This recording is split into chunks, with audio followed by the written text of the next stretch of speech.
აფეთქება მოხდა დღეს ფიროსმანისა და ჯავახიშვილის ქუჩების კვეთაში. ინციდენტი აღნიშნული მისამართზე ახალაშენებული კორპუსის მე-16 სართულზე მოხდა აფეთქება. შენობის გარე ფასადის დაზიანება მოჰყვა.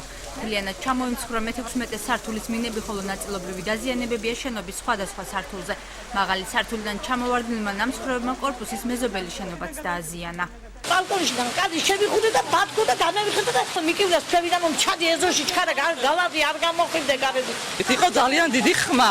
გამოვარდით გარეთ და აქ ვეღარ გამოვედი, იმიტომ რომ რა იყო უფრო უცებაზე ვერ მოვედით და მე რა აფსოს სპეკლები გადმოცვიდა. შემთხვევის ადგილზე მომხდარიდან რამდენიმე წუთში როგორც სამაშველო სამსახურის ისე სასწრაფო სამედიცინო დახმარების ბრიგადები და საპატრულო პოლიციისა და მუნიციპალიტეტის წარმომადგენლები იყვნენ მობილიზებულნი. მათი განცხადებით აფეთქება ბუნებრივი აირის მონტაჟისას კარბიდის ბალონის აფეთქებას მოყვის შედეგადაც 2 ადამიანი დაშავდა. როგორც ადგილზე აცხადებენ, გაზის სამონტაჟო სამუშაოებს კომპანია სოკარი აწარმოებდა. ინფორმაცია გვაქვს ასეთი, რომ სოკარის მუშაჯგუფი იყო გამოსული, აწარმოებდა გაყვანილობას, გაზის გაყვანილობას და შედეგადაც მე არ ვიცი ახლა რამდენად იყო საფრთხეების ზომები დაცული. სკვერპლი არ არის, თუმცა არის გვერდით მდებარე შენობები დაზიანებული. გაზის სამუშაოების შედეგებით სამუშაოების წარმოებისას აუფეთქდათ კარბიდის ბალონი.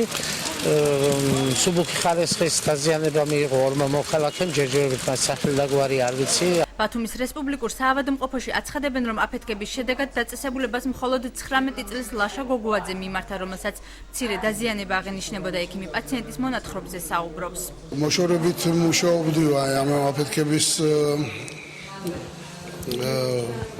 ადგილიდან, მაგრამ სავარაუდოდ ფიქრობს, რომ შედუღების აპარატის რაღაც უწესრიგობა გამოიწვია. მიიღო ზედაპირული დაზიანებები. სოკარ ჯორჯია გაზიაჭარაში აცხადებენ, რომ აღნიშნულ მისამართზე გაზიფიკაცია მათ არ მოხდენიათ და სამონტაჟო სამუშაოებს არც ამჟამად აწარმოებდნენ. არანაირი კავშირი არ გააჩნია სოკარ ჯორჯია გაზიაჭარას მაგ კორპუსში. თვითონ სამშენებლო კომპანია, ვინც კი ეს კორპუსი აშენა, ჩვენ ესე ვიცით, რომ მათი ძალებით არის ეს გაზიფიცირება გაკეთებული. სოკარ ჯორჯია გაზაჭარას ექსპლუატაციაში არ აქვს მიღებული კორპუსი და გაზიც არ აქვს გაშვებული შიგ. კორპუსი, სადაც აფეთქება მოხდა, შპს დუკას ეკუთვნის. იგი ექსპლუატაციაში თითქმის 1 წლის წინ შევიდა და ათობით ოჯახი უკვე შესახლებულია.